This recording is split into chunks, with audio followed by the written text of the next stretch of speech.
नमस्कार नमस्कार बच्चों, कैसे हैं आप। क्लास 5th उसका साइंस का जो चैप्टर हम लोग आपके साथ लास्ट वीडियो में शेयर कर रहे थे, दैट वाज ईटिंग राइट। और उसके अंदर हमने आपके साथ जो शेयर कर लिया था, डिस्कशन कर लिया था, वो मिनरल्स तक हमने डिस्कस किया था। तो आज हम आपके साथ मिनरल से आगे रफेज या जिसे हम फाइबर भी कहते हैं उसको डिस्कस करने वाले हैं। तो रफेज ROUGHAGE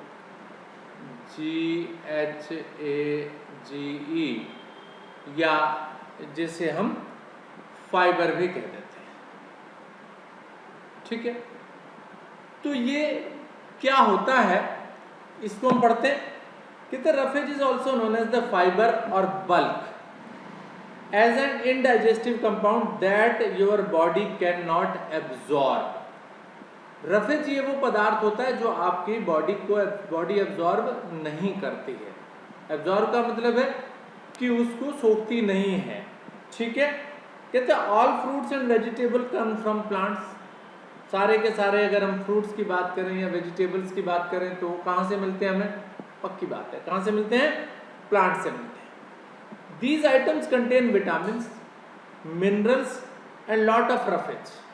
अब इनके अंदर विटामिन होते हैं, मिनरल्स होते हैं और साथ साथ बहुत सारा गुदा भी होता है ना, जिसे आप रेशा कह सकते हैं, रफेज कहा जाता है।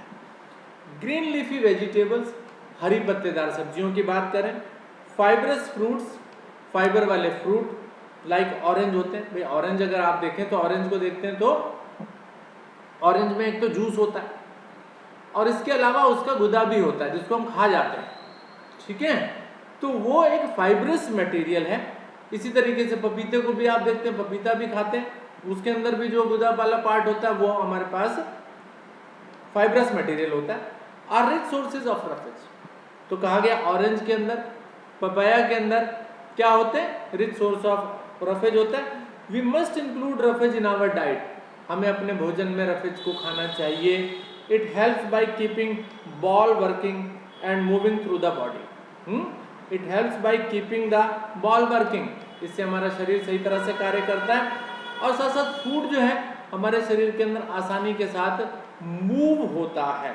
हमारे शरीर के अंदर मूव करने के लिए भी इस रफेज की आवश्यकता होती है, फूड को, किसको, खाने को, करेक्ट।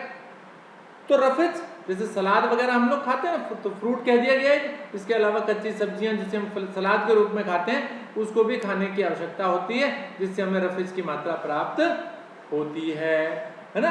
रफेज हमारे डाइजेशन में हेल्प करता है, खाने को डाइजेस्ट अच्छे से हो जाता है हमारा भोजन।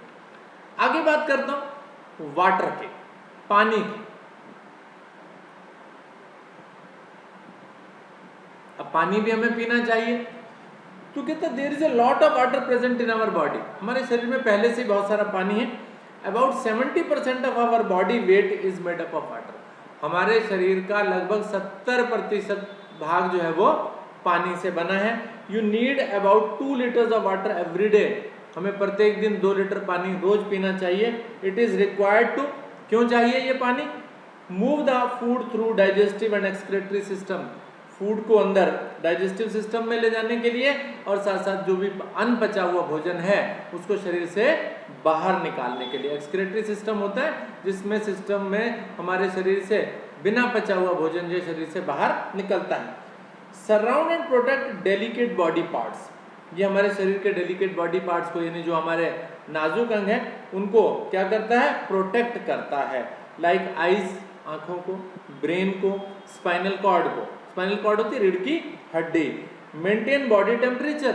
पानी पीने से हमारी बॉडी का टेम्परेचर भी मेंटेन होता है। By distributing body heat, body के अंदर जो हीट पैदा होती है उसको भी पानी क्या करता है, जाकर के शांत करता है, ठंडा करता है through the body and losing excess of in it in the form of sweat. और पसीने के रूप में जब पानी बाहर निकल जाता है तो उसको भी पूरा करता है पानी, है ना। पसीना निकलता है तो उसके थ्रू पानी की मात्रा निकलती है ना आपके शरीर से बाहर। तो कहता है अगर आप पानी पीते हैं तो वो पानी की मात्रा की जो कमी हुई पसीने के निकलने से वो भी हमारी पूरी हो जाती है, ठीक है। तो रफेज फाइबर और वाटर की बात हमने आज कर लीजिए आपके साथ, ठीक है। अगला पॉइंट मेरे पास आता है बैलेंस्ड डाइट। बहुत ही अच्छा टॉपिक है, संतुलित आहार, बैलेंस्ड डाइट।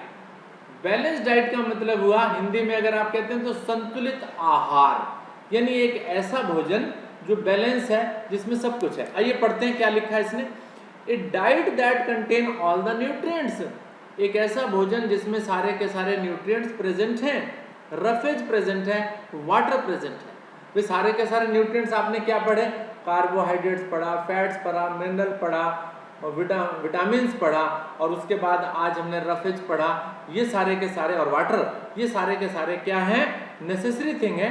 तो एक ऐसा फूड जिसके अंदर ये सारी की सारी चीजें प्रेजेंट हो, उसे हम क्या कहते हैं, बैलेंस डाइट कहते हैं। और कहते हैं राइट प्रोपोर्शन में हो।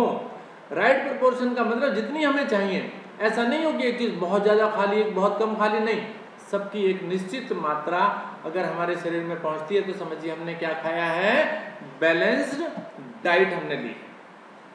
प्रिपेयरिंग फॉर हेल्थी डाइट, एक हेल्थी डाइट प्रिपेयर करना है। Watch vegetables and fruits properly before eating, खाने से पहले फलों को और सब्जियों को अच्छे से धो लें। दूसरी बात, wash hands with antiseptic soap before eating, खाने से पहले हाथों को भी धो लें, किसी एंटीसेप्टिक साबुन वगैरह से धो लें। Do not share toothbrush, toothbrush किसी के साथ शेयर ना करें, कंघा शेयर ना करें, रुमाल, हैंडकरचीफ जिसे बोल रहा है, towel, soap and other things, तो ये चीजें दूसरे के साथ शेयर ना करें, यानी अपनी रखें। तो ब्रश अगर आपने आज किया है तो वो ब्रश आपका ही है, उसको दूसरे को यूज नहीं करने देना, और ना ही आपने किसी दूसरे का ब्रश यूज करना, करेक्ट। कहते food should not be over cooked, भोजन को ज्यादा पकाना नहीं चाहिए। दिस डिस्ट्रॉय द न्यूट्रिएंट्स, इससे भोजन के अंदर जो न्यूट्रिएंट्स हैं, जो पदार्थ हैं, जो पोषक तत्व हैं, वो समाप्त हो जाते हैं।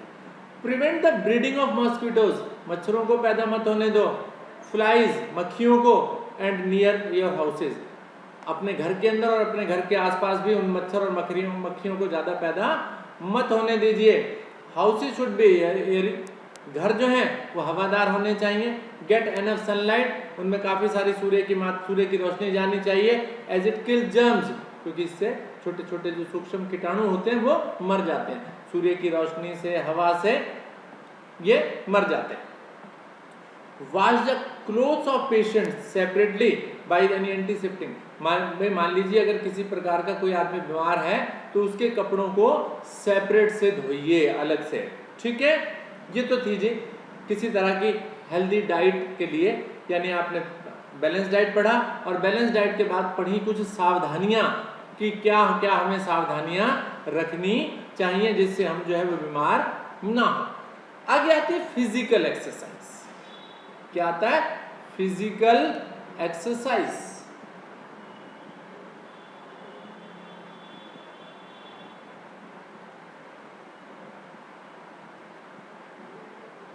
फिजिकल एक्सरसाइज का मतलब है कि किसी तरह का व्यायाम करना। कहते हैं it makes our heart beat faster and improve blood circulation, ठीक है। तो फिजिकल एक्सरसाइज का मतलब व्यायाम करना, एक्सरसाइज करना। It makes our heart beat faster and improve blood circulation. Exercise आप करते हैं तो हमारे हृदय की चेकिंग हो जाती है, साथ ही साथ हमारे शरीर में रक्त का प्रवाह अच्छे से होने लगता है। ब्लड जो है, ब्लड जानते हैं ना आप, रक्त होता है हमारी बॉडी के अंदर, खून जिसे हम कहते हैं, वो अच्छे से फ्लो होने लगता है, और ब्लड, हमारा जो हार्ट है, हृदय है, वो भी ठीक तरह से काम करने लगता है। We breathe faster and deeper, जब हम एक्सरसाइज करते हैं तो लंबे लंबे सांस लेते हैं, गहराई तक सांस लेते हैं ना, तो वो भी सामान्य हो जाते हैं, नॉर्मल हो जाते हैं हमारी। दस मोर इनटेक ऑफ ऑक्सीजन, ज़्यादा सांस लोगे तो ज़्यादा ऑक्सीजन की मात्रा आपके शरीर के अंदर जाएगी, और ज़्यादा से ज़्यादा कार्बन डाइऑक्साइड की मात्रा शरीर से बाहर निकलेगी। ऑक्सीजन जो होती है ना, हमारे शरीर को फायदा पहुंचाती है। कार्बन डाइऑक्साइड जो है वो शरीर के अंदर अच्छी नहीं होती है, वो बाहर निकलती है। तो जब हम एक्सरसाइज करते हैं, लंबे लंबे सांस लेते हैं, इसका मतलब ज़्यादा ऑक्सीजन ले रहे हैं और ज़्यादा से ज़्यादा कार्बन डाइऑक्साइड अपने शरीर से बाहर निकाल रहे हैं। It help the nervous system, ये हमारे दिमाग को भी सपोर्ट करती है। एक्स्ट्रा ब्लड हमारे ब्रेन को जाता है। जब हम एक्सरसाइज करते हैं तो ज़्यादा से ज़्यादा ब्लड हमारे ब्रेन में, दिमाग के अंदर जाता है और हमारे दिमाग को भी अच्छा करता है ये। It leads to more sweating, ज़्यादा एक्सरसाइज करोगे तो आपको पसीना भी ज़्यादा आएगा। It help the body waste to excreted है, जिससे क्या होता है हमारे शरीर के अंदर से जो वेस्ट पदार्थ हैं, कुछ बेकार की चीज़ें, खराब अपशिष्ट पदार्थ कह सकते हैं जिन्हें हम, वो हमारे शरीर से बाहर निकलते हैं। ठीक है ना, पसीने के साथ पसीना निकलेगा तो शरीर से कोई चीज़ें बाहर निकल जाती है ना, तो इसलिए कहा जाता है एक्सरसाइज करना बहुत ज़रूरी है। आखिरी चीज़ आ रही है rest and sleep. Rest and sleep,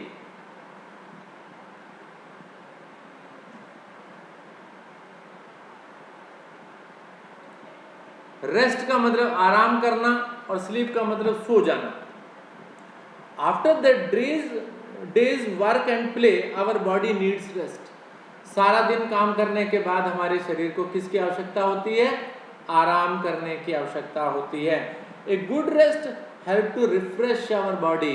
अगर आप अच्छा आराम कर लेते हैं तो हमारी बॉडी दोबारा से तंदुरुस्त हो जाती है, तैयार हो जाती है आगे कार्य करने के लिए। When we rest our muscles relax.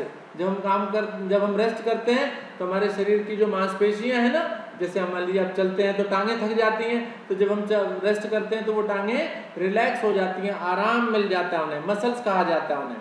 ठीक है। And our breathing and heart beat slow down. और हमारे सांस लेना जो तेज हो जाता है ज़्यादा काम करने से, वो भी सामान्य हो जाता है, नॉर्मल हो जाता है। ऑल्सो गुड स्लीप, इसी प्रकार से अच्छी नींद gives our body the time for growth and repair of cells. अच्छी नींद करते हैं तो हमारे जो थकान है वो उतर जाती है, हमारे शरीर की जो टूट फूट होती है, यानी हमारे शरीर ने जब काम किया तो कुछ कोशिकाएं, हमारी सेल्स कुछ टूटती हैं, वो भी रिपेयर हो जाती हैं। ठीक है, तो इस तरीके से इस चैप्टर के एंड में हम लोग आ गए। तो आज हमने ये चैप्टर खत्म किया। चैप्टर का नाम क्या था? Eating right. ठीक है बेटा, तो इसको इतना ही रहने देते हैं, खत्म करते हैं, फिर उसके बाद एक्सरसाइज हम इसकी करेंगे और इसको आप अच्छे से पढ़ करके देखेंगे। थैंक यू वेरी मच बच्चों।